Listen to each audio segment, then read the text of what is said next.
Where is everybody? Oh, I was upstairs talking on the phone. I didn't notice it's already that late. So, why are you still here? Am I interrupting? Oh, so you are going home now? No, it's just... No, nothing happened.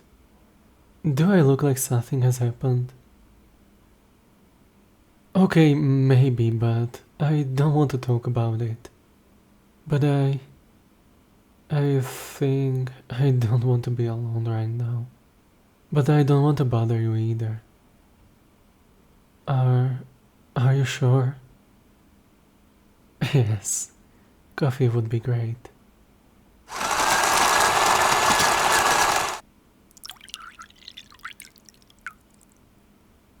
We didn't talk a lot before, am I right?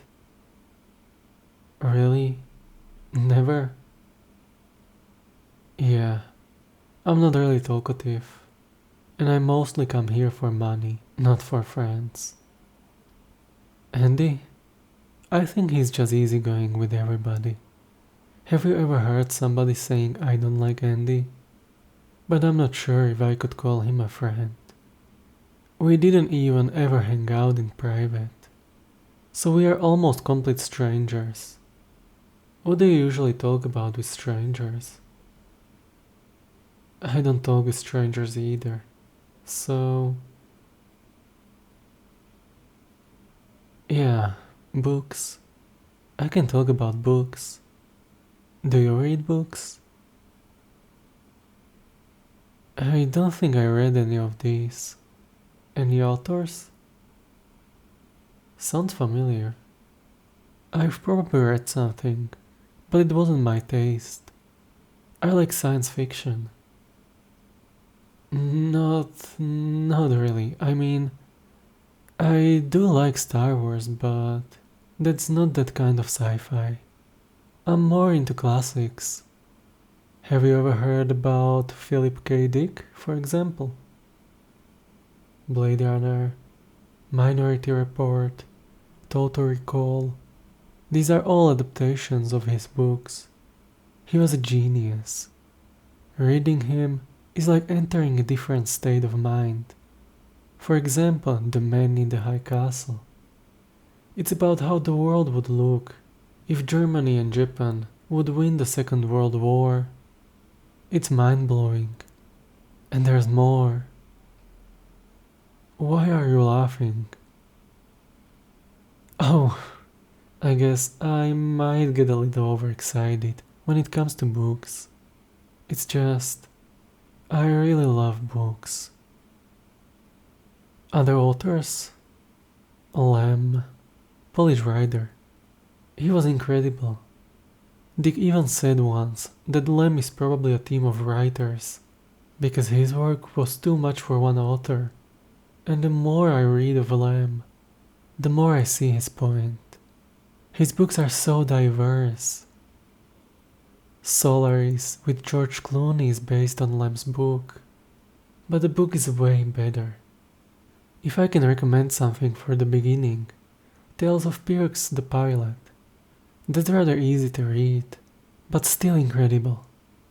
It's a collection of short stories, so you might just read a few for a check. My favorite? Definitely Terminus. Gosh, it's such a marvelous story. It's kind of science fiction gothic.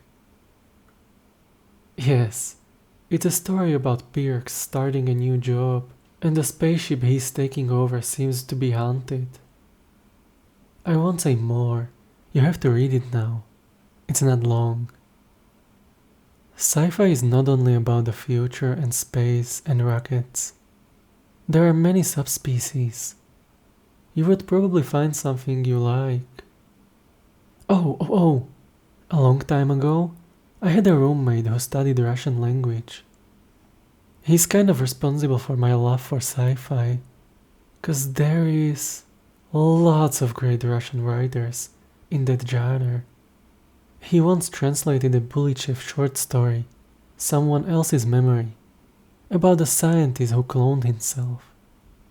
But his clone kind of gained his own personality, being aware he's just a copy, and he decides to solve a mystery from his, or more their past.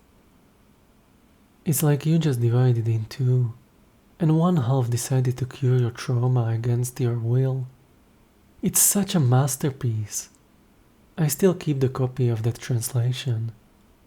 I could send it to you, if you want, of course. I'm a nerd? Well, guess so. I don't look like one. Well, sorry to disappoint you. Yeah, I'm feeling a bit better now. But tomorrow I will wake up in a different reality, and I'm not sure how I'm going to handle this. Maybe things won't look that bad when the dust settles, but I have a weird feeling that there is a long road before me. No, I still don't want to talk about it. If I say it out loud, it will mean it really happened. Maybe tomorrow, or someday, or never. It's just, you don't expect some things to happen to you. And when they hit, you are completely unprepared and powerless. It feels a bit like my mind doesn't believe, but my body knows the truth. Stage of denial? Maybe. Was the second stage. I don't think anger is something in my style. Have you ever seen me angry? It really looks that bad from the outside, huh? Of course I have emotions. I just don't feel like I should wear them for everyone to see, especially in a workplace. No, I don't think it's bad to show emotions. It's more like a personal choice, in fact. A moment ago, you've seen me overexcited, so it's not that I keep them all to myself at all costs. Oh, it's true, I'm avoiding Ruby as much as I can, but not because she is extremely intense in showing emotions, but because she's so loud. I would cope with her emotions without a problem if she would be about the half of her level of loudness. Of course I prefer more peaceful environments, but I don't think that's something bad. I've always been that way. No, I don't isolate myself. You will be surprised, but I do have friends, and I do spend time with them. Sometimes. But they are highly selected. I just don't think you have to be friends with everyone you know. There are people you vibe with, and there are people you don't. What's the point of wasting your time for someone who you don't feel good with? Yes, but how many friends can you have to still be able to keep this as a quality relationship? Yes, friends do come and go, and it's very sad that you mentioned it. But that's the point, to keep them close as long as possible. Oh gosh, you really see me keeping a spreadsheet of my friends? I look so cold. And what kind of categories would I sort them by?